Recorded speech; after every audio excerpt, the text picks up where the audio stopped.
El aire de mi sala, usualmente impregnado con el aroma a lavanda y a los guisos de antaño, de repente se sintió denso, irrespirable. Mi hijo Luis, el niño que acuné en estos mismos brazos, se paró frente a mí, con una rigidez que nunca antes le había visto. Su voz, un trueno que resquebrajó el silencio sagrado de mi hogar, pronunció la sentencia.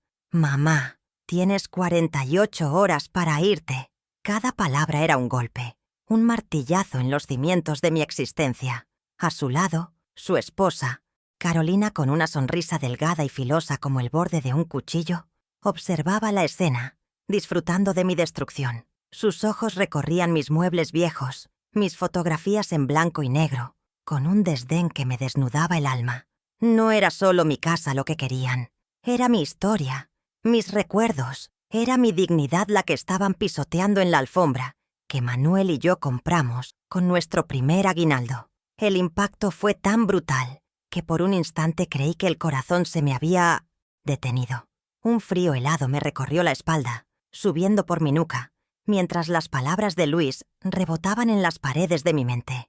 ¿48 horas? ¿Para ir a dónde? Este era mi mundo, el universo que Manuel había construido para mí con sus propias manos, ladrillo a ladrillo. Miré el rostro de mi hijo, buscando un rastro del niño que corría por estos pasillos, que se escondía detrás de las cortinas, pero solo encontré a un extraño, un hombre con los ojos vacíos, poseído por una ambición que yo no reconocía. La justificación que balbuceó sobre la familia de Carolina, adquiriendo la propiedad y teniendo nuevos planes, sonaba a un idioma extranjero, un dialecto cruel que no lograba comprender. Era el lenguaje de la traición, y dolía más que cualquier herida física que hubiera podido imaginar. Carolina, percibiendo mi estado de shock, dio un paso al frente. No para consolarme, sino para asestar el golpe final. «Clotilde», dijo, su voz destilando un falso tono de compasión que era más insultante que el grito de mi hijo. «Entiéndelo. Es por el progreso. Esta casa vieja y llena de polvo no tiene lugar en nuestro futuro. Necesitamos el terreno para un emprendimiento moderno, algo que refleje nuestro estatus». Su mano, adornada con un anillo de diamantes que brillaba con malicia, hizo un gesto despectivo hacia el retrato de bodas de Manuel y yo, que colgaba en la pared. En ese instante, comprendí que para ella, yo era solo un obstáculo, una reliquia de un pasado humilde que Luis, bajo su influencia, estaba desesperado por borrar. Cada objeto en mi hogar, cada recuerdo, era una afrenta a su mundo de lujos y apariencias. Luis, cobardemente, evitaba mi mirada. Se concentraba en un punto inexistente sobre mi hombro, como si no pudiera soportar ver el dolor que estaba causando. «Mamá, por favor, no lo hagas más difícil», suplicó, y la ironía de sus palabras casi me hizo reír. ¿Yo lo hacía difícil? Yo, que le había entregado cada fibra de mi ser, cada minuto de mi vida. Le di mis noches de insomnio cuando estaba enfermo, mis ahorros para su educación, mis sueños para que él pudiera construir los suyos. Y ahora me pedía que facilitara mi propia aniquilación, que empacara 40 años de vida en 2 días y desapareciera en silencio para no incomodar sus planes de grandeza. La desconexión entre el hijo que crié y el hombre que tenía delante era un abismo insondable. Mientras ellos seguían hablando, detallando sus crueles planes con una eficiencia que helaba la sangre, mi mente se desconectó. Mis ojos se perdieron en el jardín a través de la ventana, en las rosas que Manuel había plantado para mí en nuestro 10º aniversario. Recordé sus manos callosas, su risa ronca, el amor incondicional con el que me había protegido siempre. Él nunca hubiera permitido esto. Nunca. Un torbellino de imágenes pasó por mi mente. Luis aprendiendo a caminar en esta misma sala, sus fiestas de cumpleaños, las navidades alrededor del viejo pino. ¿Cómo podía todo eso haberse reducido a cenizas en un instante? La casa dejó de ser solo madera y cemento, se convirtió en el cuerpo de mi vida entera, y ellos lo estaban desmembrando frente a mis ojos. La humillación era un veneno que se esparcía lentamente por mis venas. No era solo la orden de desalojo, era la forma, la frialdad calculada, la ausencia total de empatía. Era ser tratada como un mueble viejo que ya no combina con la decoración. Luis y Carolina se movían como depredadores en mi propio refugio, ya discutiendo sobre qué paredes derribarían primero, qué harían con mis cosas. Me sentí invisible, una fantasma en mi propia vida, una espectadora de mi propio destierro. El silencio que siguió a su partida, cuando la puerta se cerró con un golpe seco, fue ensordecedor. Un vacío que lo devoraba todo, dejando solo el eco de la traición y un dolor sordo y profundo en el centro de mi pecho. Fue entonces, en medio de la desolación más absoluta, que mi mirada se posó en el viejo arcón de madera que Manuel había fabricado. Estaba en una esquina, cubierto con un mantel bordado, casi olvidado. Él siempre decía que ahí guardaba los papeles importantes, los cimientos de nuestro legado. Recuerdo sus palabras la última vez que lo vi abrirlo, poco antes de morir. Clotilde, mi amor, he cuidado de que nadie nunca pueda quitarte el techo que te protege, ni siquiera nuestra propia sangre, si un día se tuerce. En su momento no entendí la gravedad de su advertencia. Me pareció una exageración de su amor protector. Pero ahora, esas palabras resonaban con una claridad profética.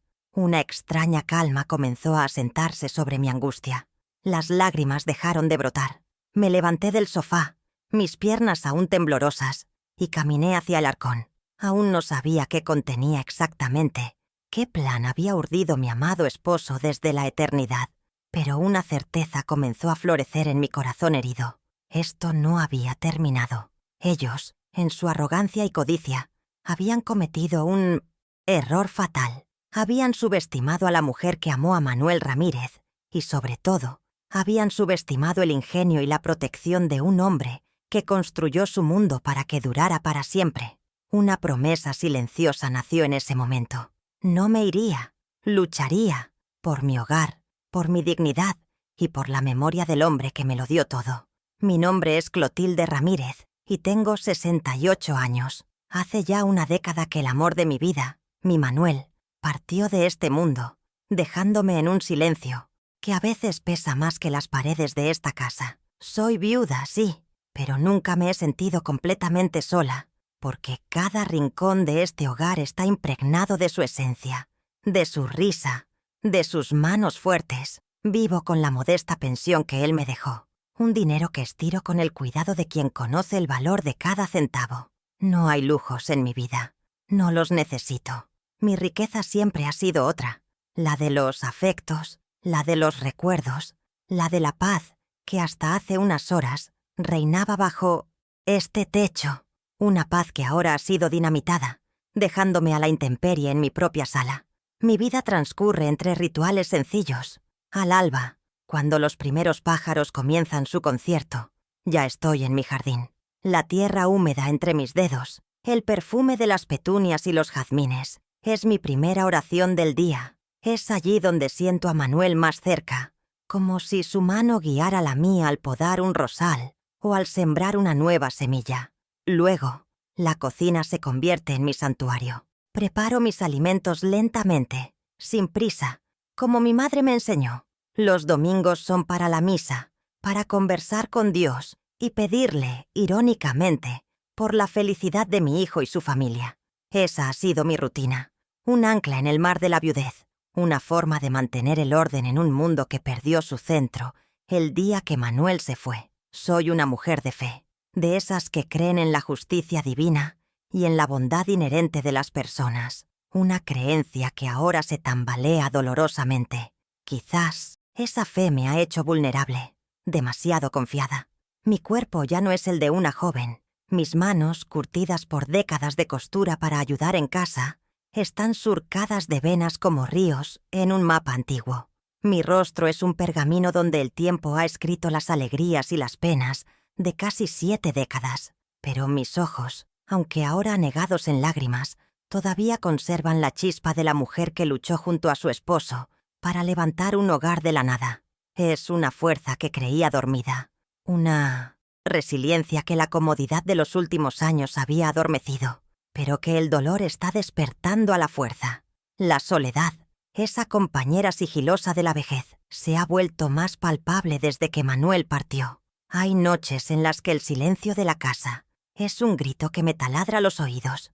Me encuentro hablándole a su retrato, contándole mis pequeñas alegrías, mis preocupaciones, preguntándole qué haría él en mi lugar. Sé que puede sonar a locura, pero es mi manera de mantenerlo vivo, de sentir su guía. Esta casa no es solo un refugio físico, es el último bastión de nuestro amor, el último lugar donde su presencia es casi tangible. La idea de ser arrancada de aquí no es solo perder un techo, es sufrir una segunda muerte de Manuel, es que me arranquen el alma y me dejen vacía. Por amor a mi hijo, he soportado muchas cosas en silencio.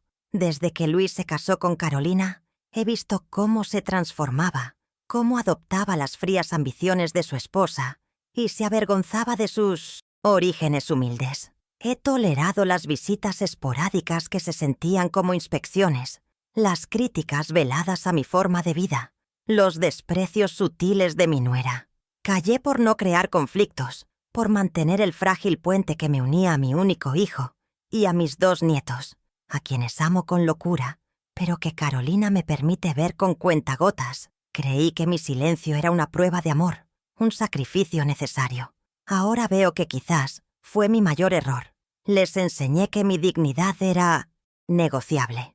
Mis vulnerabilidades son evidentes. Soy una mujer mayor, sin grandes recursos económicos y con un corazón que ha amado demasiado, quizás de forma demasiado incondicional.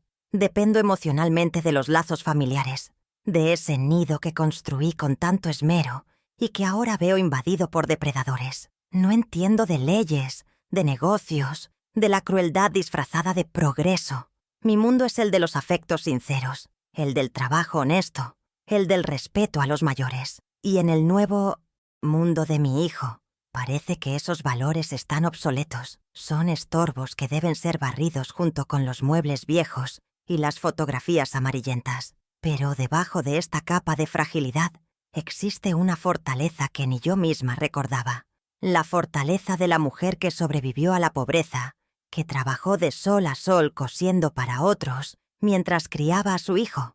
La mujer que apoyó a su esposo en cada proyecto, que enfrentó enfermedades y crisis económicas sin jamás doblegarse. Manuel siempre decía que yo estaba hecha de la madera de los árboles más resistentes, aquellos que se doblan con la tormenta pero nunca se quiebran. Quizás es hora de recordar cómo se siente ser ese árbol. La semilla de la lucha, plantada por el dolor y la traición, ha comenzado a germinar en mi interior. Amo a Luis, lo amo con una intensidad que duele. Es mi hijo, pero el amor no puede ser ciego, no puede justificar la crueldad. Durante años he cocinado sus platos favoritos con la esperanza de que, a través del sabor de su infancia, recordara quién era y de dónde venía. Hice bizcochos y empanadas que Carolina seguramente tiraba a la basura en cuanto yo me daba la vuelta. Me aferré a la ilusión de que el niño bueno y cariñoso que crié seguía allí, sepultado bajo capas de ambición y manipulación. Hoy, esa ilusión se ha hecho añicos y me obliga a ver la realidad. Debo protegerme, incluso de mi propia sangre. Mis vecinos me conocen, me aprecian. Doña Elvira, de la casa de al lado, a menudo me trae un poco de su sopa. Don Carlos, el del almacén, siempre me fía si la pensión se atrasa. No estoy completamente sola en el mundo, aunque mi familia me haya dado la espalda. Ellos son testigos de mi vida, de mi decencia. Son un recordatorio de que la bondad todavía existe, más allá de las puertas de mi hogar.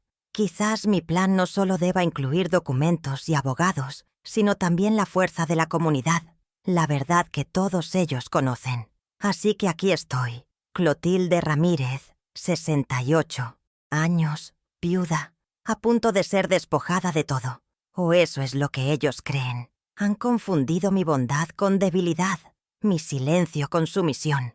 No se han dado cuenta de que al intentar borrar el legado de Manuel, han despertado su espíritu en mí. Ya no soy solo la viejita que cuida su jardín y reza en la iglesia. Soy la guardiana de una promesa, la protectora de un santuario.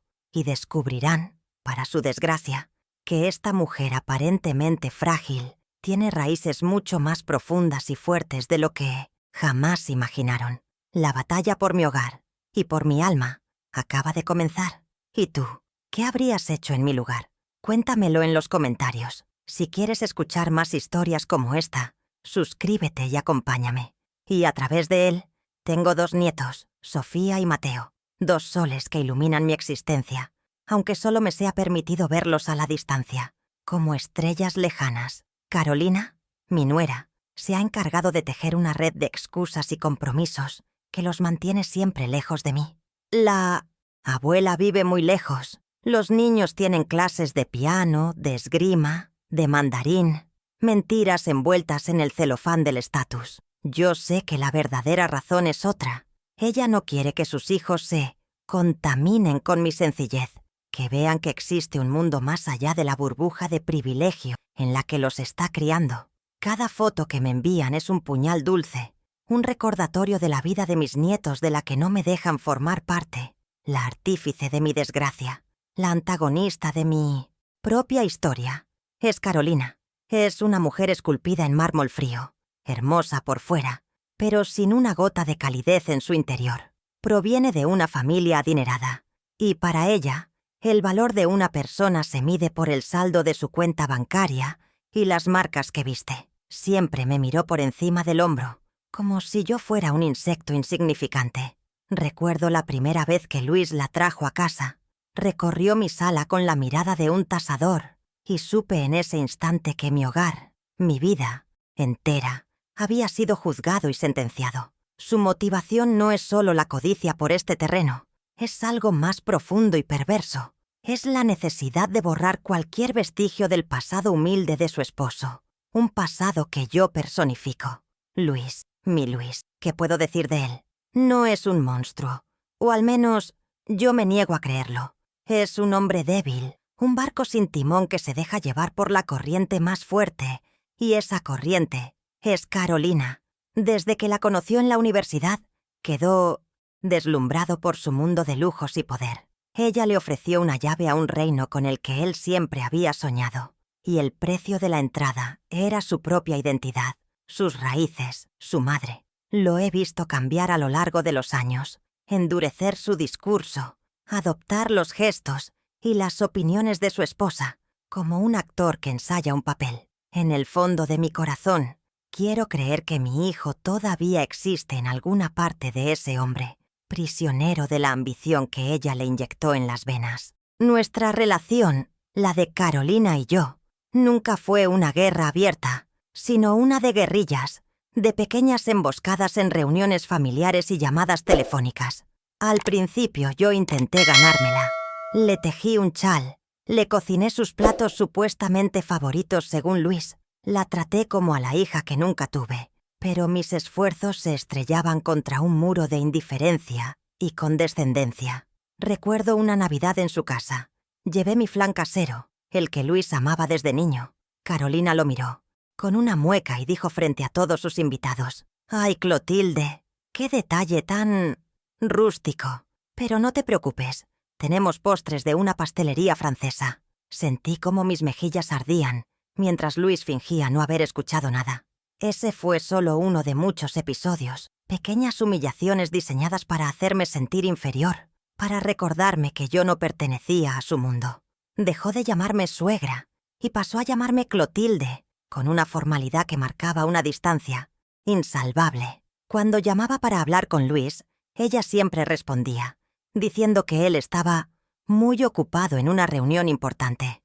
Me fue aislando poco a poco, cortando los hilos que me unían a mi hijo con la precisión de un cirujano. Y yo, por miedo a perder el poco contacto que me quedaba, por la esperanza de ver a mis nietos, agaché la cabeza y soporté cada desplante en silencio, acumulando heridas que ahora se han abierto todas de golpe. La manipulación sobre Luis fue su obra maestra. Lo convenció de que yo era una carga, una ancla que le impedía navegar hacia el éxito. Le llenó la cabeza con ideas de que su imagen profesional se veía perjudicada por tener una madre de clase obrera. «¿Qué pensarán mis padres si ven dónde te criaste?», le escuché decirle una vez en voz baja, creyendo que yo no la oía. Lo hizo sentir vergüenza de la casa que su propio padre construyó con orgullo, vergüenza del sudor de nuestras frentes, que pagó la educación que le permitió conocerla a ella. Lo sedujo con un espejismo de grandeza, y él ciego de amor y ambición, se dejó arrastrar sin mirar atrás. Mis nietos son las otras víctimas en esta historia. Carolina los está criando a su imagen y semejanza. Niños que valoran más un juguete caro que un abrazo, que apenas conocen el rostro de su abuela paterna. En las pocas ocasiones que he podido estar con ellos, he visto en sus ojos una curiosidad, un anhelo de afecto genuino que su madre se esfuerza por sofocar.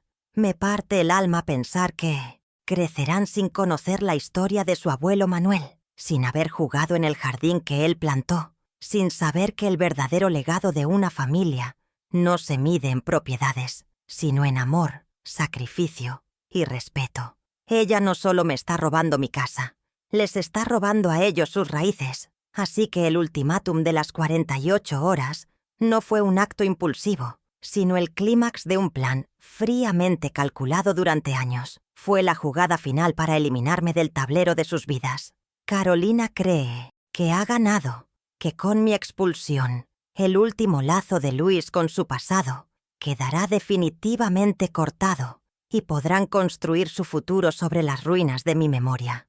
Lo que ella no sabe es que las ruinas a veces esconden los cimientos más sólidos. Ha subestimado el poder de una madre herida y la previsión de un esposo que, incluso desde el más allá, sigue cuidando de mí. La tensión que ha construido con tanto esmero está a punto de explotarle en la cara.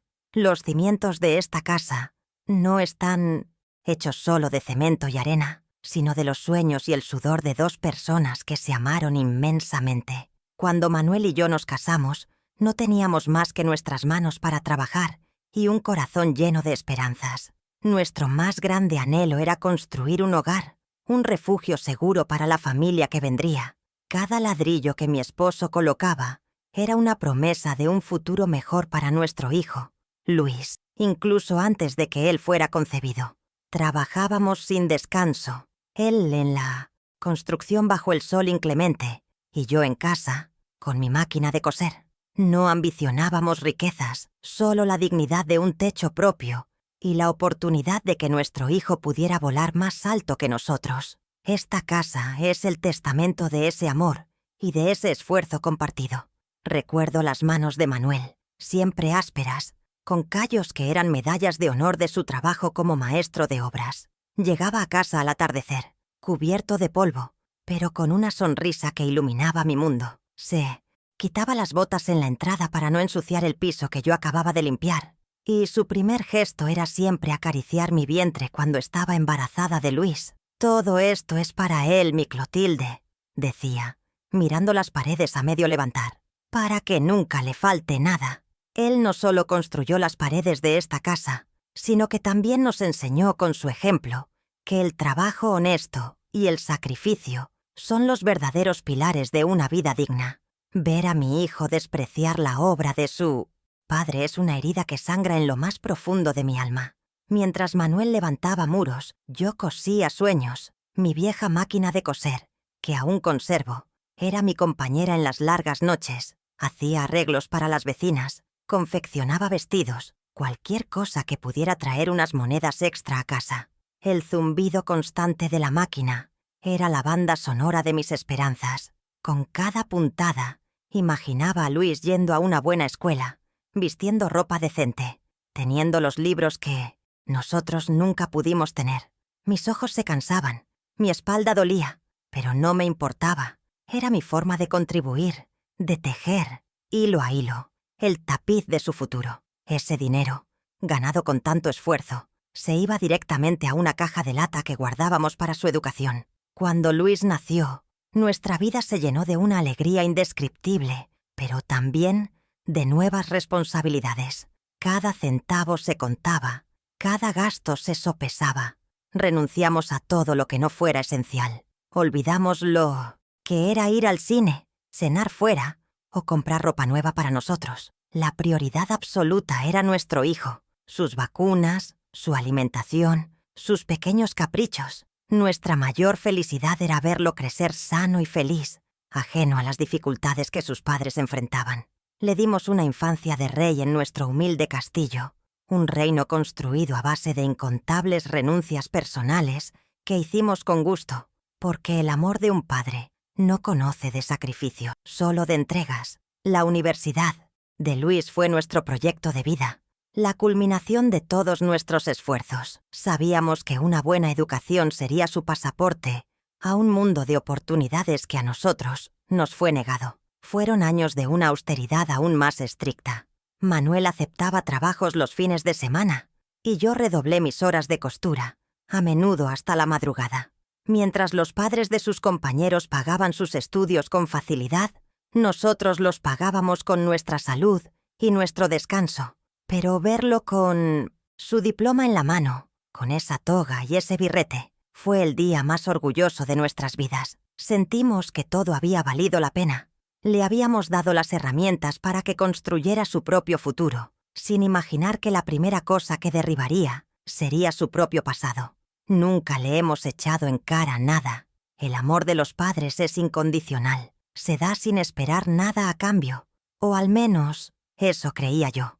No esperábamos que nos mantuviera, ni que nos llenara de lujos. Solo anhelábamos su amor, su respeto, su gratitud, que recordara, de vez en cuando, de dónde venía, que honrara la memoria de su padre y el esfuerzo de su madre. Pero parece que en su nueva vida, rodeado de gente que valora más las apariencias que la esencia, nuestros sacrificios se han convertido en una anécdota vergonzosa, un recuerdo que prefiere enterrar bajo una capa de cemento nuevo y diseño moderno. El sacrificio que más me duele que haya olvidado es el de las joyas de mi madre. Eran pocas, pero de un valor sentimental incalculable. Un collar de perlas, unos pendientes de oro, el anillo de compromiso de mi abuela. Las guardaba como un tesoro, mi única conexión tangible con mi propia madre. Pero, en el último año de la carrera de Luis, los gastos se dispararon y no llegábamos. Sin decirle nada a Manuel, para no preocuparlo más, fui a un joyero y las vendí, con el corazón roto, pero con la convicción de que estaba haciendo lo correcto.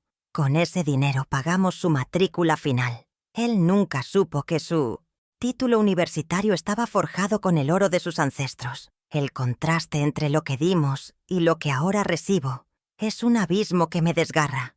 Le dimos alas para volar, y ahora él las usa para sobrevolar mi casa y planear su demolición. Le enseñamos el valor del trabajo, y él utiliza su posición, obtenida gracias a ese trabajo, para despojar a su propia madre. Lo criamos en un hogar lleno de amor, y él pretende convertirlo en un solar vacío. ¿En qué momento se rompió todo? ¿Cuándo el amor y la gratitud fueron reemplazados por esta fría y cruel ambición? Me miro en el espejo y me pregunto si he sido una mala madre, si en mi afán por darle todo, me olvidé de enseñarle lo más importante, el valor de las raíces. Cada objeto en esta casa cuenta una historia de sacrificio. La mesa del comedor, que Manuel lijó y barnizó él mismo, ha sido testigo de innumerables cenas humildes pero felices. Las cortinas que yo misma cosí han filtrado la luz del sol sobre 3 generaciones. El suelo de madera, gastado por los pasos de mi hijo aprendiendo a caminar, ahora está amenazado por la piqueta del progreso y la ingratitud.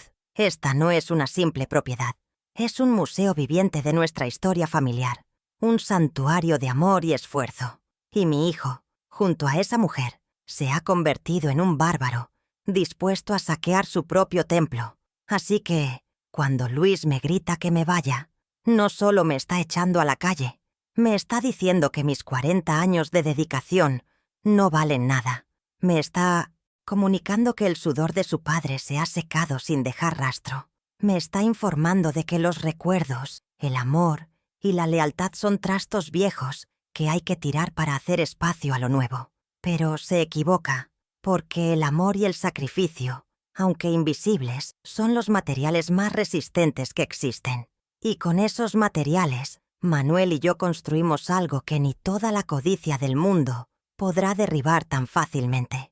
Mi Manuel no era un hombre de letras, pero tenía una sabiduría que no se aprende en los libros. Era un observador silencioso, un hombre que entendía la naturaleza humana con una claridad que a veces me asustaba.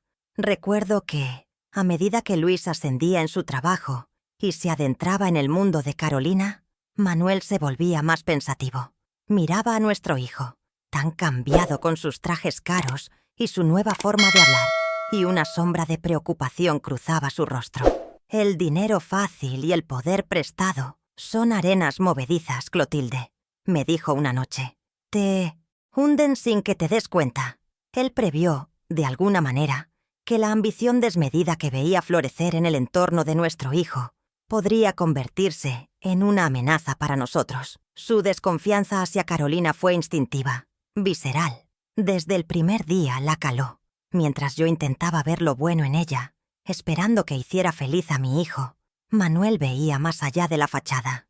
«Ten cuidado con ella, vieja», me susurraba en la oscuridad de nuestro cuarto. Sus sonrisas no llegan a sus ojos. Mide el mundo en metros cuadrados y quilates, y nosotros estamos hechos de un material que ella no valora. Nunca se lo dijo abiertamente a Luis, para no causar una ruptura familiar, pero tomó sus propias precauciones. Actuó en silencio, como siempre hacía, moviendo las piezas en un tablero que solo él veía, para proteger a su reina de un jaque mate que intuía inevitable. Ahora que la tormenta ha estallado, fragmentos de recuerdos que antes no tenían sentido comienzan a encajar. Pienso en don Alejandro, el abogado, que era más un hermano que un amigo para Manuel. Recuerdo una tarde, unos 2 años antes de que Manuel muriera, que pasó todo el día con él. Cuando volvió a casa, traía una carpeta de cuero bajo el brazo y una expresión de inmensa tranquilidad en el rostro.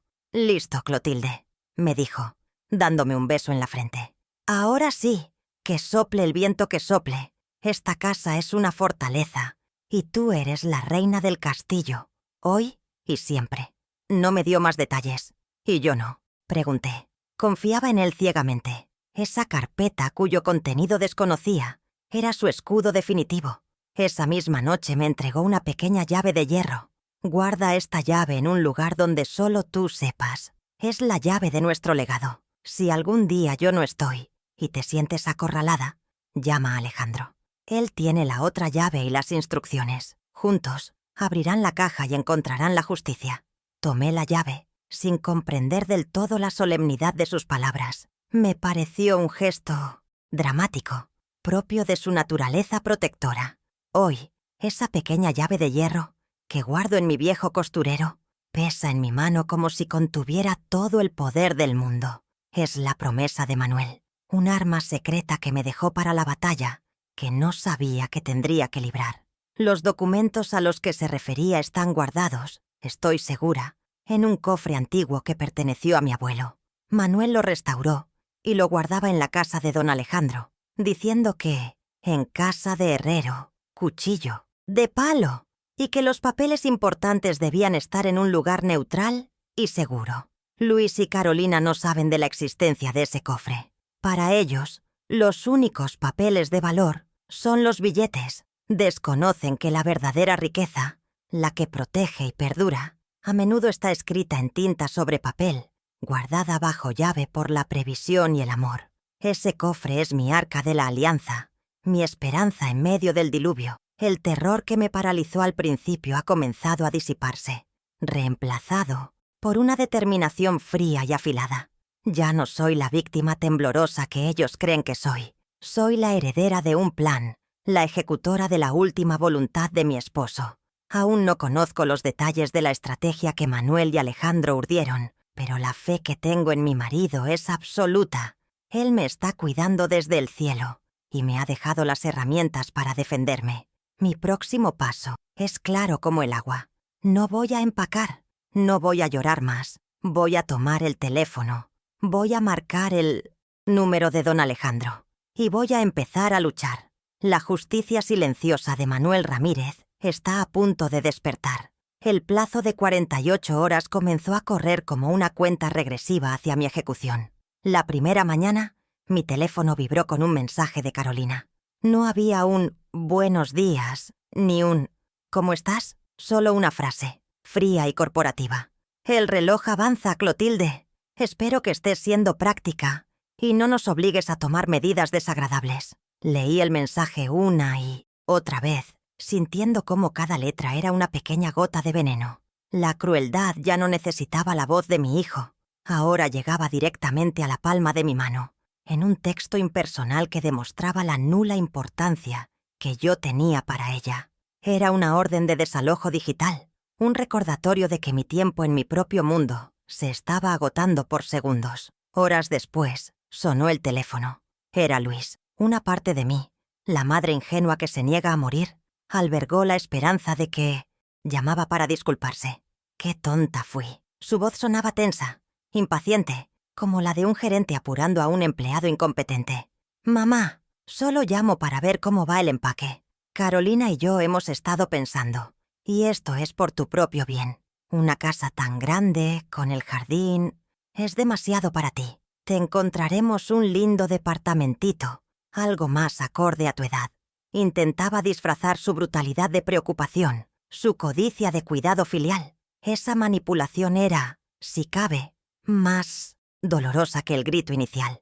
Me estaba despojando de mi hogar mientras pretendía hacerme un favor. Decidí salir a caminar, a tomar un poco de aire para no ahogarme en la atmósfera viciada de mi propia casa. Fui al mercado del barrio, un lugar que siempre me había reconfortado. Pero la paz duró poco. Doña Carmen, la dueña del puesto de verduras, me miró con compasión. «¿Así que es verdad que te mudas, Clotilde? Una lástima, con lo bonita que tienes la casa. Me lo contó una amiga de tu nuera. Dice que estás muy contenta de irte a un sitio más pequeño». El mundo se me vino encima. Carolina no solo me estaba echando, sino que ya había empezado a tejer una narrativa falsa para los demás, presentándome como una anciana feliz de abandonar su vida.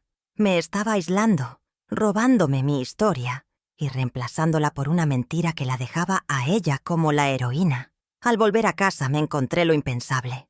El coche de Carolina estaba aparcado fuera. Entré y la vi en mi sala de estar con un hombre de traje que sostenía planos y una cinta métrica. No me pidieron permiso. Caminaban por las habitaciones como si yo ya no existiera, hablando en voz alta sobre sus planes. «Aquí derribaremos este muro para crear un espacio abierto», decía el arquitecto. Y Carolina, con una crueldad que me dejó sin aliento, señaló por la ventana hacia mi jardín, el santuario de Manuel. «Y todo esto fuera. Aquí es donde irá la piscina climatizada», lo dijo mirándome fijamente, desafiándome a responder, disfrutando de profanar mis espacios más sagrados delante de mis propios ojos. Desesperada por escuchar una voz amiga, intenté llamar a mi hijo para hablar con mis nietos. Necesitaba oír sus vocecitas, recordar por qué había soportado tanto. «Para mi desgracia», contestó ella. «Clotilde», dijo con un suspiro de fastidio. «Los niños están en sus clases. No puedes interrumpirlos por cualquier cosa. Además, creo que es mejor no involucrarlos en esta transición. No queremos confundirlos con tus dramas». Y colgó. Había convertido a mis propios nietos en un arma, usándolos como rehenes emocionales para asegurarse de que yo no pudiera encontrar consuelo en ningún rincón de mi vida. Me estaba cortando todos los lazos, uno por uno, con una precisión sádica. La noche del primer día la crueldad alcanzó un nuevo nivel. Estaba en la cocina, intentando prepararme un té, cuando de repente todas las luces se apagaron. La casa quedó sumida en una oscuridad total y un silencio sepulcral. Al principio pensé que era un apagón del barrio, pero al asomarme por la ventana, vi que todas las demás casas de la calle tenían luz. El corazón me dio un vuelco. Minutos después, Luis me llamó. «Parece que hubo un problema con la compañía eléctrica al iniciar el traspaso de la titularidad», dijo con una voz que no denotaba ninguna sorpresa. «Lo solucionarán en cuanto la propiedad esté oficialmente desocupada». No fue un error, fue un acto deliberado para hacerme la vida imposible. Esa noche fue la más larga de mi vida. La pasé a la luz de unas pocas velas que encontré en un cajón. El frío de la casa sin calefacción se me metía en los huesos. Cada crujido de la madera, cada silbido del viento en las ventanas, sonaba como una amenaza. Cené un trozo de pan y queso, sola en la inmensa oscuridad de mi comedor, con la única compañía del retrato de Manuel, cuyo rostro parecía mirarme con una tristeza infinita desde el más allá. No era solo el frío físico, era el frío de la maldad, de la absoluta falta de humanidad de mi propio hijo. Me sentí como una prisionera en una celda de tortura diseñada por mi propia familia. A la mañana siguiente, cuando aún no se cumplía el plazo, un camión de mudanzas se detuvo frente a mi puerta. Luis me llamó de inmediato. «Mamá, te enviamos una pequeña ayuda para que no tengas que hacer todo el trabajo tú sola. Son de confianza». 2 hombres corpulentos se bajaron y caminaron hacia mi puerta. Carolina estaba en su coche, al otro lado de la calle, observando la escena como un general dirigiendo a sus tropas. Fue la gota que colmó el vaso. Algo dentro de mí hizo clic. Caminé hacia la puerta, la abrí solo un poco y les dije a los hombres con una voz firme que no reconocí: «No necesito su ayuda. Váyanse de mi propiedad». Por primera vez, contraataqué. La respuesta de Carolina no se hizo esperar. Se bajó del coche y caminó hacia mí, su rostro una máscara de furia contenida. «Escúchame bien, vieja insolente», siseó en voz baja para que los hombres no la oyeran. «Mi familia tiene abogados muy poderosos. Si no cooperas, podemos iniciar un proceso para declararte incapacitada. Un juez podría determinar que ya no tienes la lucidez para tomar tus propias decisiones. Te encerraríamos en un asilo y nos quedaríamos con la casa de todos modos. ¿Es eso lo que quieres?». La amenaza era vil, monstruosa. Ya no se trataba de dinero o de un terreno. Se trataba de aniquilarme como persona, de despojarme de mi propia mente. Por un momento, sentí que mis fuerzas flaqueaban. Me encerré en mi habitación, temblando, y lloré con una desesperación que no había sentido nunca. La maldad a la que me enfrentaba parecía un monstruo invencible, con demasiados tentáculos. ¿Cómo podía yo, una simple anciana, luchar contra tanto poder y tan poca conciencia? A tientas, abrí mi costurero, y mis dedos encontraron la pequeña llave de hierro que Manuel me había dado. La apreté con tanta fuerza que el metal se clavó en mi piel, y en ese contacto sentí su fuerza, su amor, su promesa. Le recé, le supliqué que me diera el coraje para seguir adelante, para no rendirme. Justo en ese momento de oscuridad, alguien llamó a la puerta trasera. Era doña Elvira, mi vecina. Llevaba un termo con café caliente y un plato de bizcochos. «Vi el camión de mudanzas y a esa arpía de tu nuera», me dijo, abrazándome. «No estás sola en esto, Clotilde. Todos en el barrio sabemos la clase de persona que eres y la clase de víbora que es ella. No te dejes amilanar». Sus palabras, ese simple gesto de bondad humana, fueron como un bálsamo para mi alma herida. Me recordaron que, aunque mi familia me hubiera abandonado, la decencia y la solidaridad aún existían en el mundo. Su apoyo encendió una pequeña llama en mi interior. La tarde del último día, un mensajero en motocicleta entregó un sobre con aspecto oficial. Dentro había una carta redactada en un lenguaje legalista y amenazante, llena de artículos y cláusulas, que me conminaba a abandonar la propiedad de Soamptoise de inmediato para evitar acciones legales que resultarían en mi desalojo forzoso y el embargo de mis bienes. Era claramente un documento falso, una táctica de intimidación diseñada por los abogados de la familia de Carolina para aterrorizarme y doblegar mi voluntad. Querían que me sintiera pequeña, ignorante y sin opciones. Pero el efecto que tuvo en mí fue el contrario. La injusticia descarada me llenó de una rabia helada.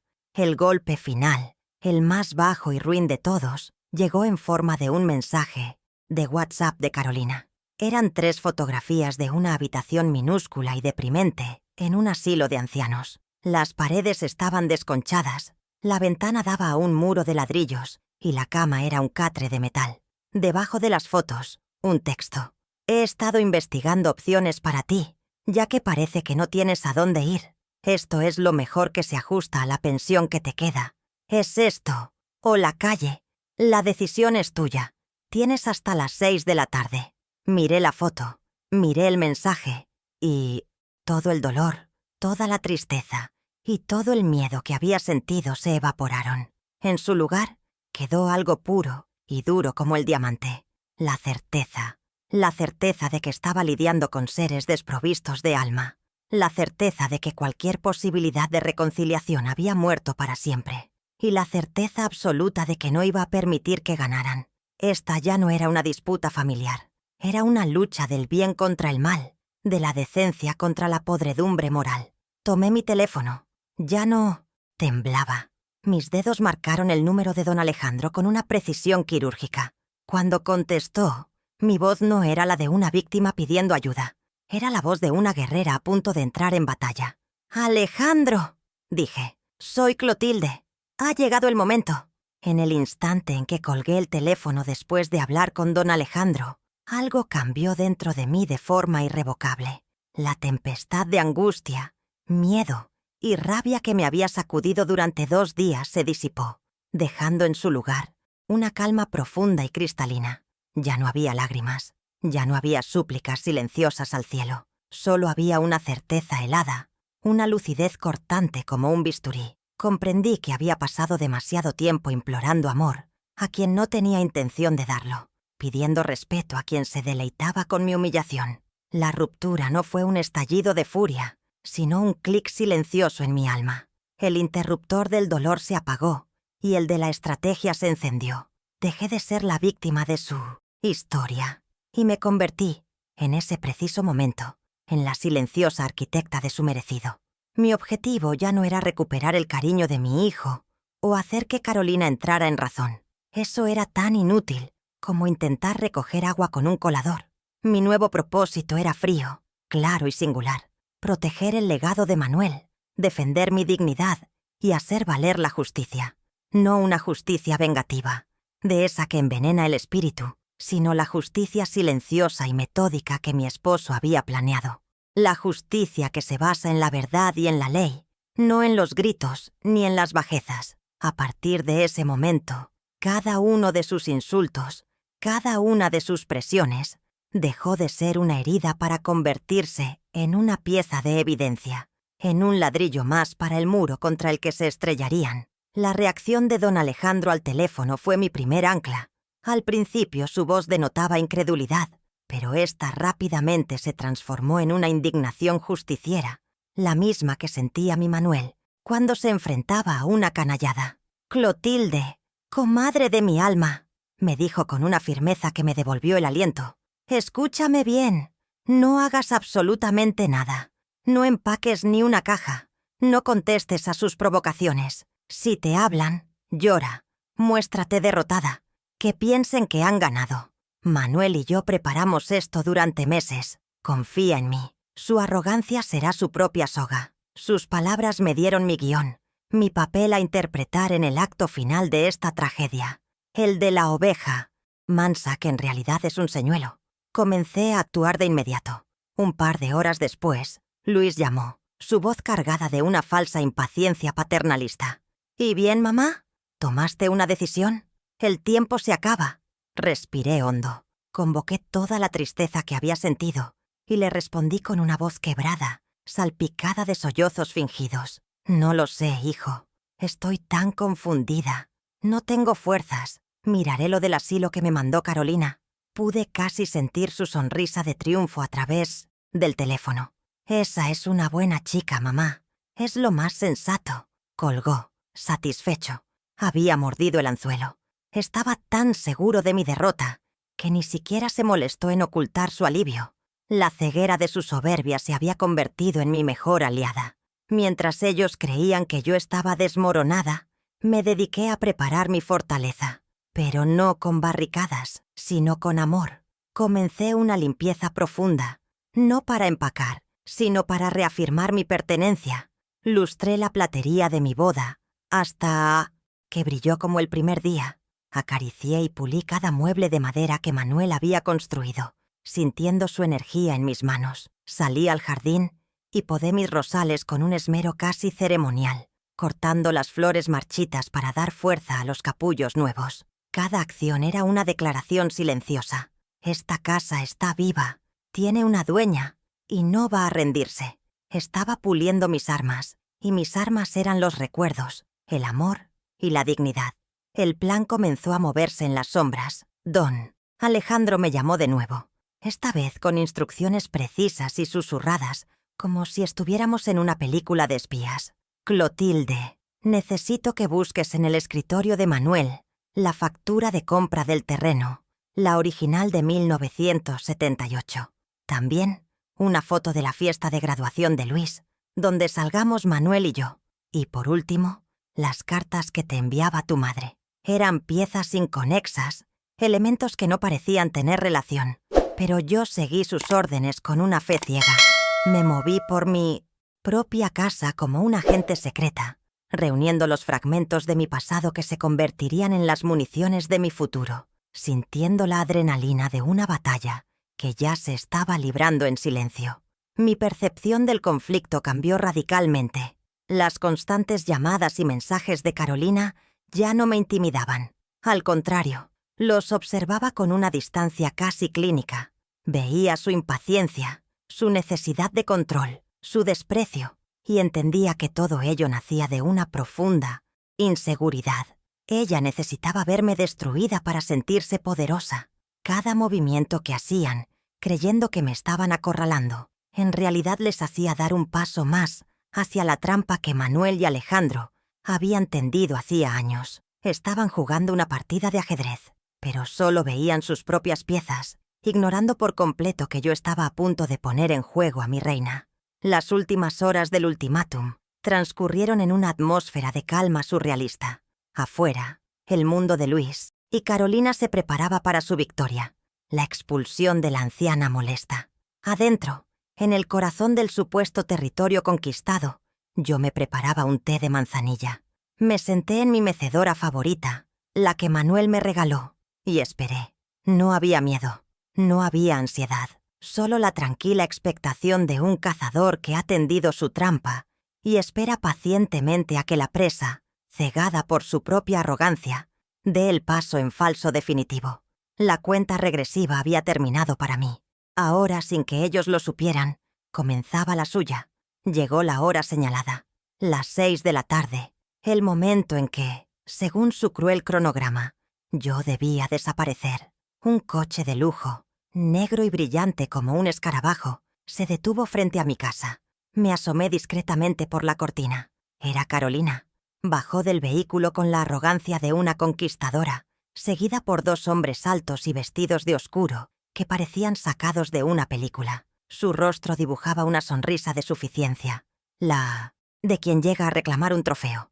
Caminó por el sendero de mi jardín, evitando pisar mis flores, y se plantó frente a mi puerta, lista para dar el golpe de gracia, esperando encontrarme rota y con las maletas hechas. Pero el escenario que había imaginado para su triunfo estaba a punto de cambiar drásticamente. Justo cuando levantaba la mano para golpear la puerta, ocurrió algo inesperado.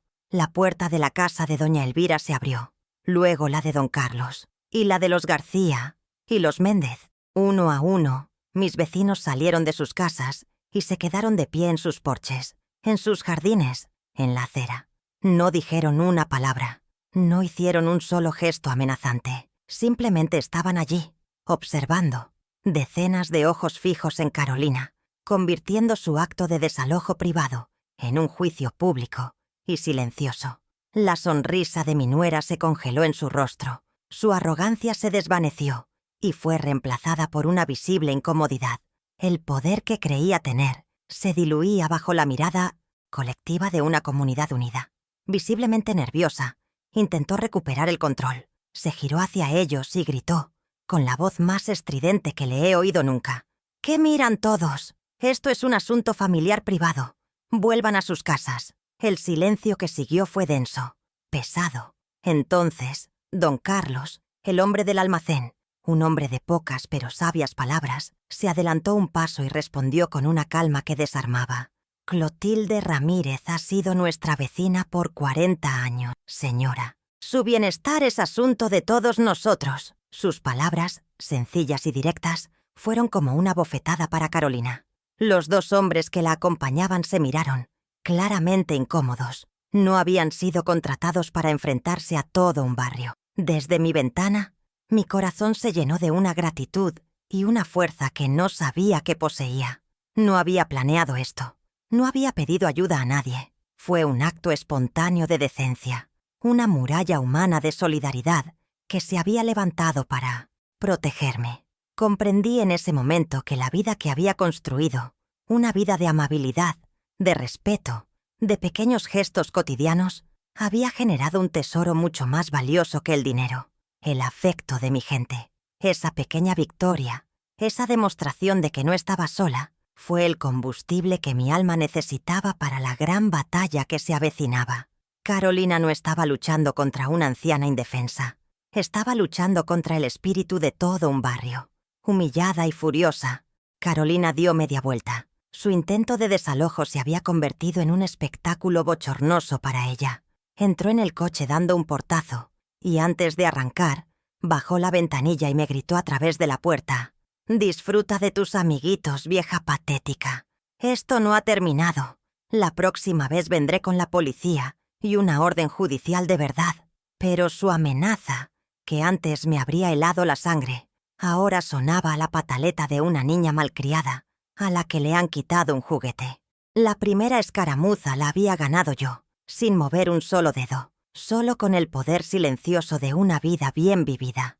Al día siguiente, tal como esperaba, la guerra continuó, esta vez en papel. Un mensajero entregó un sobre con el logotipo de un bufete de abogados caro y ostentoso. Dentro, una carta aún más agresiva que la anterior. Exigían acceso inmediato a la propiedad para realizar una evaluación estructural previa a la demolición, amenazando con demandarme por daños y perjuicios si me negaba a cooperar, alegando que mi actitud obstruccionista estaba retrasando su proyecto. Era una nueva táctica de intimidación, un intento de aplastarme con el peso de un lenguaje legal que sabían que yo no entendería. Querían que el miedo a un juicio me hiciera ceder de una vez por todas. Con una calma que me sorprendió a mí misma, llamé a don Alejandro y le leí la carta palabra por palabra. Al otro lado de la línea, en lugar de preocupación, escuché una risa suave. «Maravilloso, Clotilde, simplemente maravilloso», dijo. «Son tan arrogantes que ni siquiera ven el pozo que están cavando para sí mismos. Cada una de estas cartas es una prueba más de su acoso y mala fe. Ahora es nuestro turno de jugar. Mi respuesta ya está redactada y el mensajero sale en este mismo momento. Prepárate para el segundo asalto». Colgué el teléfono sintiendo una oleada de emoción. El plan de Manuel, guiado por la mano experta de su amigo, estaba funcionando a la perfección. Don Alejandro me explicó su jugada. No iba a revelar aún nuestra carta del triunfo. Eso era para el final. Su movimiento era sutil, pero potente. Había enviado una notificación formal de cese y desista, un documento legal impecable dirigido a Luis y a Carolina, advirtiéndoles que cualquier nuevo intento de contacto, amenaza o acto de intimidación hacia su cliente, Clotilde Ramírez, sería respondido con una demanda inmediata por acoso, coacción e infligir deliberadamente angustia emocional a una persona de la tercera edad. El documento mencionaba específicamente el corte de luz y el envío de personal no autorizado a mi domicilio. Les daba un aviso formal. El juego había cambiado de reglas. Me deleité imaginando la escena. La carta no llegaría a su lujosa casa, sino a la oficina de Luis, entregada en mano por un mensajero oficial. Él, en medio de su importante mundo corporativo, tendría que firmar el acuse de recibo de un documento que lo señalaba como un acosador de su propia madre. Por primera vez, se enfrentaría a una consecuencia tangible, a un lenguaje que él, en su mundo de contratos y cláusulas, entendía perfectamente. Ya no era una simple disputa familiar que podía manejar con gritos y manipulación. Era un asunto legal, con su nombre y reputación en juego. La primera grieta en su armadura de arrogancia estaba a punto de aparecer. La reacción de Carolina sería, sin duda, de una furia desmedida. Se reiría del abogado de barrio de su suegra. Lo consideraría una bravuconada, un gesto patético de resistencia. Pero en el fondo, sé que la semilla de la duda comenzaría a germinar. Ella depende del poder y la influencia de su familia, pero una mancha en su expediente, una demanda por maltrato a una anciana, podría ser una vergüenza difícil de gestionar. Incluso para ellos, nuestra carta no era un farol, era una declaración de intenciones, un aviso de que sus acciones tenían consecuencias. Estábamos demostrando que no solo podíamos defendernos, sino que también podíamos contraatacar. Estas dos pequeñas victorias cambiaron por completo el aire de mi casa. Ya no era una fortaleza sitiada, sino un cuartel general desde donde se planeaba la ofensiva. El apoyo de mis vecinos me había devuelto la fuerza emocional, y la primera jugada de don Alejandro me había devuelto la sensación de poder. El enemigo ya no parecía un gigante invencible. Había mostrado sus flancos, su arrogancia era su debilidad, y nosotros la estábamos explotando. La justicia silenciosa de Manuel había comenzado su lenta pero implacable marcha, y yo, Clotilde Ramírez, estaba lista para liderar la carga final, con el corazón en paz y la cabeza bien alta. Me encantaría saber si alguna vez te pasó algo parecido. Si quieres seguir escuchando cómo termina esta historia, suscríbete y déjame un comentario. Haciendo caso omiso de la advertencia de don Alejandro, creyéndola el último farol de una anciana desesperada, Luis y Carolina decidieron acelerar su plan de la forma más ostentosa y cruel posible. Organizaron una fiesta en mi propia casa, una celebración por todo lo alto para presentar su nuevo proyecto a la influyente familia de Carolina y a un grupo de potenciales inversores. Mi hogar, el refugio sagrado de mis recuerdos, fue invadido por decenas de extraños con copas de champán en la mano. La música estridente ahogaba el sonido de mis propios pensamientos, y el olor a perfume caro se mezclaba con el de la comida de un catering de lujo. Era la profanación definitiva, una fiesta celebrada sobre la tumba de mi vida, y yo era la invitada de honor en mi propio calvario. Siguiendo las instrucciones precisas de Alejandro, jugué mi papel hasta el final. Me encerré en mi dormitorio y ellos explicaron a sus invitados que su querida madre estaba un poco delicada de salud, algo confundida por la edad, pero que estaban felices de haberle encontrado una maravillosa residencia donde la cuidarían como una reina. Me convirtieron en parte de su farsa, un objeto de su supuesta compasión para reforzar su imagen de hijos modelo. Escuchaba las risas y los brindis al otro lado de la puerta, pero mi corazón no sentía angustia. Sentía una calma glacial, la quietud que precede al terremoto. Estaba en el ojo del huracán, esperando la señal para que los vientos de la justicia comenzaran a soplar con toda su fuerza. El momento cumbre de su farsa llegó. Luis, con una copa en la mano, y Carolina colgada de su brazo, se situó en el centro de la sala para dar un discurso. Su voz, impostada y llena de una falsa emoción, resonó en el salón. Habló de cerrar capítulos para abrir otros mejores, de la importancia de mirar al futuro sin olvidar las raíces. Una ironía tan cruel que resultaba grotesca. Agradeció efusivamente a sus suegros por su invaluable apoyo en la adquisición de esta propiedad llena de recuerdos. Recibió los aplausos de un público que no sabía que estaba siendo cómplice de una mentira infame. En ese instante, Luis era la encarnación del éxito, sin saber que su pedestal estaba construido sobre cimientos de arena. Justo cuando los aplausos se extinguían, la puerta principal de la casa se abrió de par en par. La música pareció detenerse por arte de magia. En el umbral, recortado contra la luz del atardecer, apareció don Alejandro. No venía solo. A su lado, la figura imponente y sobria de un oficial de justicia le confería a la escena una solemnidad que heló el ambiente festivo. Alejandro, vestido con un traje oscuro, que le sentaba como una armadura, avanzó con paso lento y firme, su maletín de cuero en la mano. El silencio que se produjo fue total, denso, cargado de una tensión que se podía cortar con un cuchillo. Todos los ojos se clavaron en los recién llegados. Carolina fue la primera en reaccionar, intentando salvar la situación. Se dirigió hacia ellos con una indignación impostada. ¿Se puede saber quiénes son ustedes y cómo se atreven a interrumpir una reunión privada?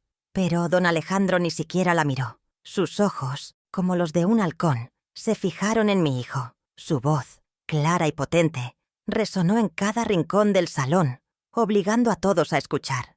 Mi nombre es Alejandro Vargas, y no estoy interrumpiendo nada. Estoy aquí en mi calidad de albacea y mejor amigo del hombre que construyó con sus propias manos cada ladrillo de esta casa, el señor Manuel Ramírez. El nombre de mi esposo, pronunciado con tanta fuerza y respeto, pareció hacer temblar las paredes. Abrió su maletín con una lentitud deliberada, extrayendo un documento amarillento por el tiempo.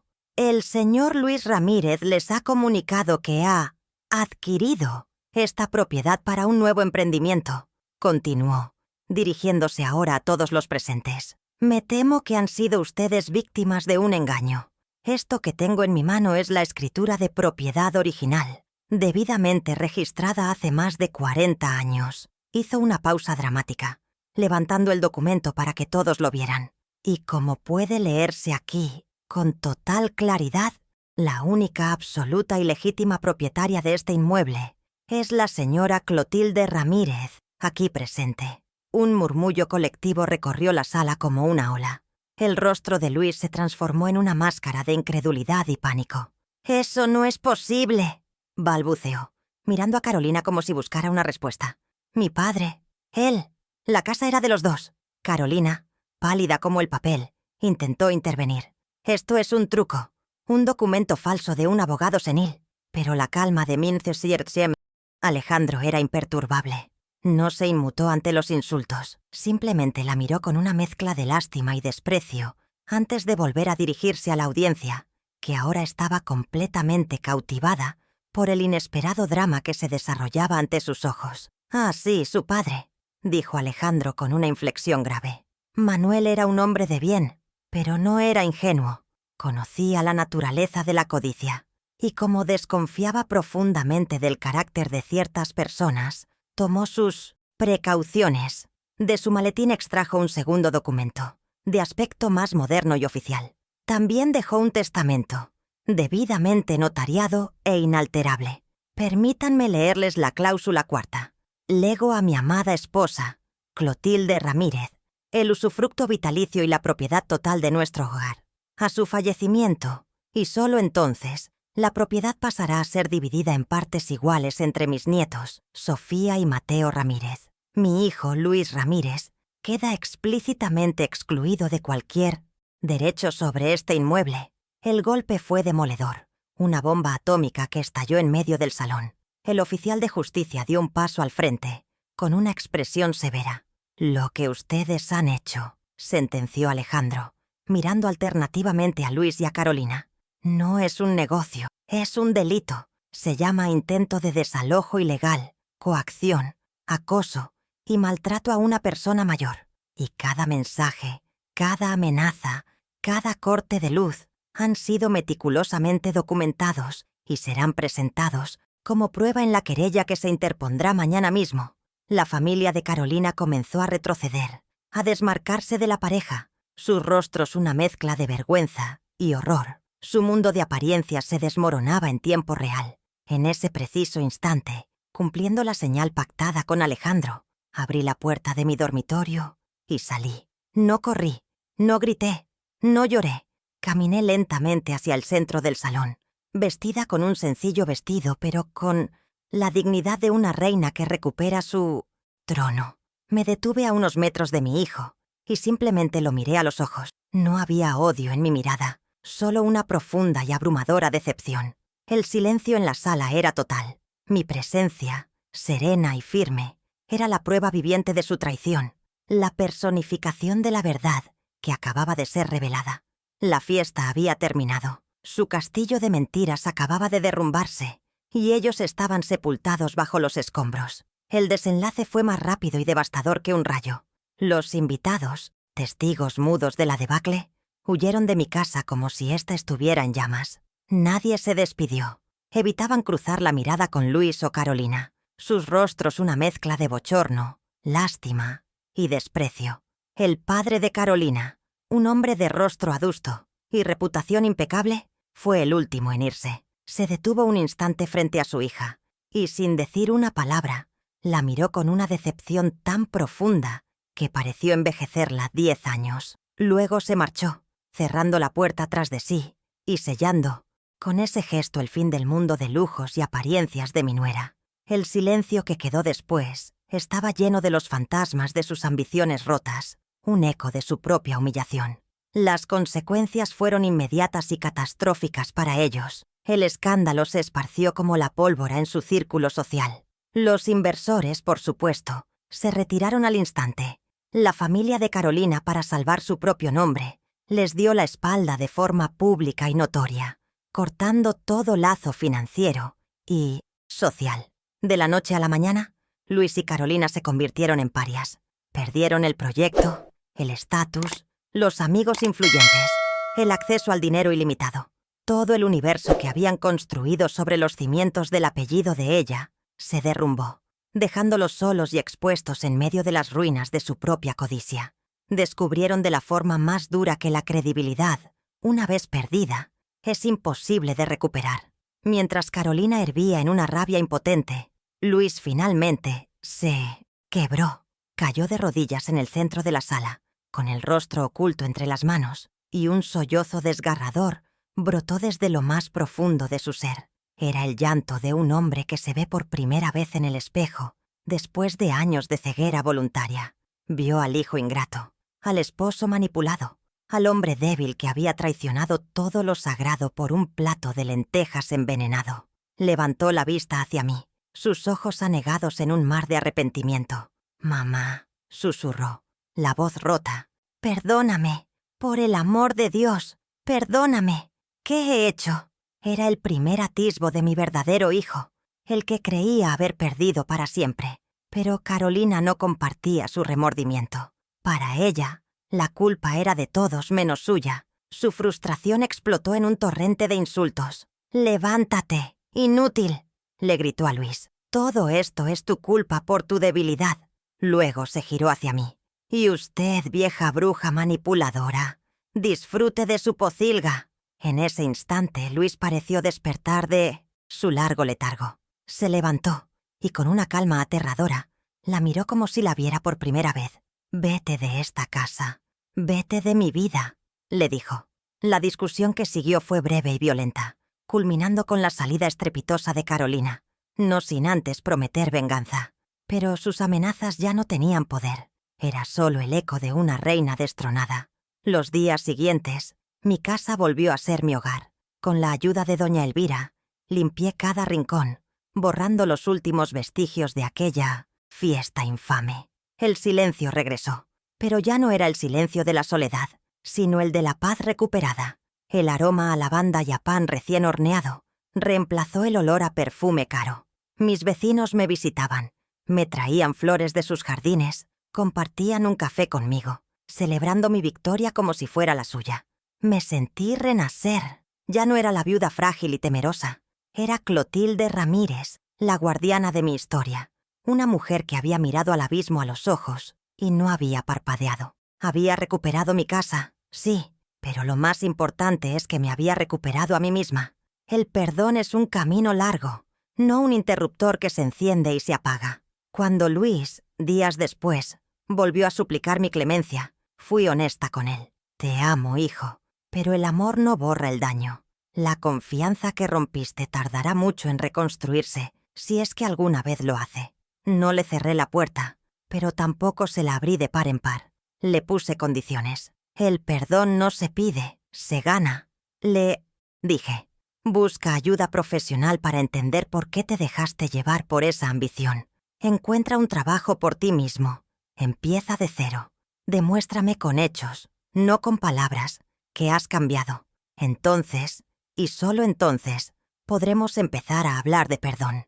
Para mi sorpresa, y por primera vez en mucho tiempo, mi hijo actuó con madurez. Aceptó mis condiciones sin protestar.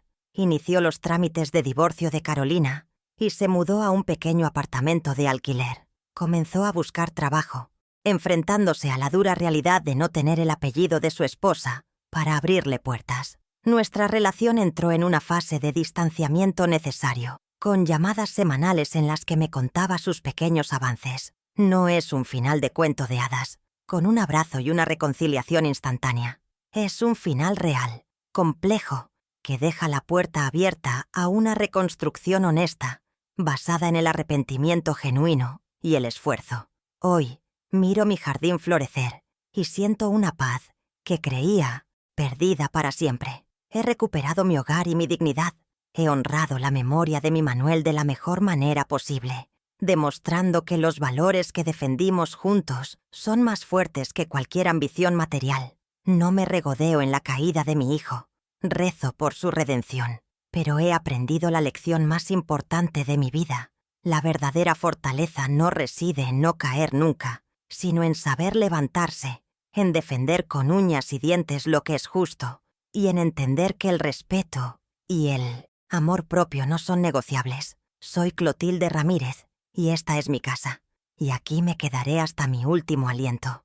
Al final de este largo y doloroso camino, he llegado a comprender que una familia es como un árbol. Sus raíces son los sacrificios de los antepasados, su tronco es el amor que une a padres e hijos, y sus ramas son las nuevas generaciones que se extienden hacia el futuro. Pero para que este árbol crezca sano y fuerte, debe ser regado a diario con gratitud y respeto. La codicia y la ingratitud son como una plaga que seca las hojas, que pudre la madera desde dentro y que amenaza con derribar hasta el roble más robusto. Mi historia es el testimonio de un árbol que casi fue talado por la ambición desmedida, pero que sobrevivió porque sus raíces, plantadas por un amor verdadero, eran mucho más profundas de lo que el leñador imaginaba. Los sacrificios que hacemos los padres son como las costuras internas de una prenda, invisibles desde fuera, pero son las que mantienen todo unido. No los hacemos esperando una recompensa material, sino con la esperanza de que nuestros hijos vistan esa prenda con orgullo y la cuiden con cariño. Cuando un hijo decide ignorar esas costuras, cuando se avergüenza de ellas, porque no son de una marca de lujo, no solo muestra ingratitud, sino que se arriesga a quedarse desnudo a la primera tormenta. La verdadera herencia que dejamos no se mide en propiedades o cuentas bancarias, sino en los valores que transmitimos. Y el más importante de todos es nunca olvidar las manos que te alimentaron, te vistieron y te ayudaron a ponerte de pie. He aprendido también una lección invaluable sobre la dignidad. Durante mucho tiempo, creí que agachar la cabeza y soportar las humillaciones en silencio era una forma de mantener la paz familiar. ¡Qué equivocada estaba! Descubrí que la dignidad no es negociable. Es el pilar que sostiene nuestra alma. Permitir que otros la pisoteen no trae la paz, sino la sumisión, y envenena el espíritu lentamente. A veces, el acto más valiente y necesario es trazar una línea y defenderla con firmeza, no por odio al otro, sino por amor a uno mismo. Recuperar mi hogar fue importante, sí, pero recuperar el respeto por mí misma fue la verdadera victoria, la que me ha devuelto la luz a la mirada. La justicia, me he dado cuenta, no siempre llega con el estruendo de una tormenta. A veces es silenciosa, paciente, como el agua que se filtra lentamente por las grietas de una roca, hasta que, un día, la parte en dos. Mi Manuel lo sabía. Él no preparó una venganza, sino un acto de justicia poética. Plantó una semilla de verdad y confió en que el tiempo la haría germinar. Su plan me enseñó que no debemos desesperar ante la maldad. Debemos confiar en que las acciones correctas, la integridad y el amor previsor tienen una fuerza propia que, tarde o temprano, se manifiesta.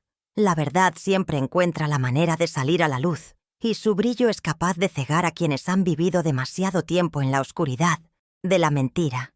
Les comparto mi historia no como un cuento de venganza, sino como una fábula sobre el respeto. Miren a sus padres, a sus abuelos, miren sus manos cansadas, sus rostros surcados de arrugas que son los mapas de sus vidas y de sus luchas. En ellos está su propia historia.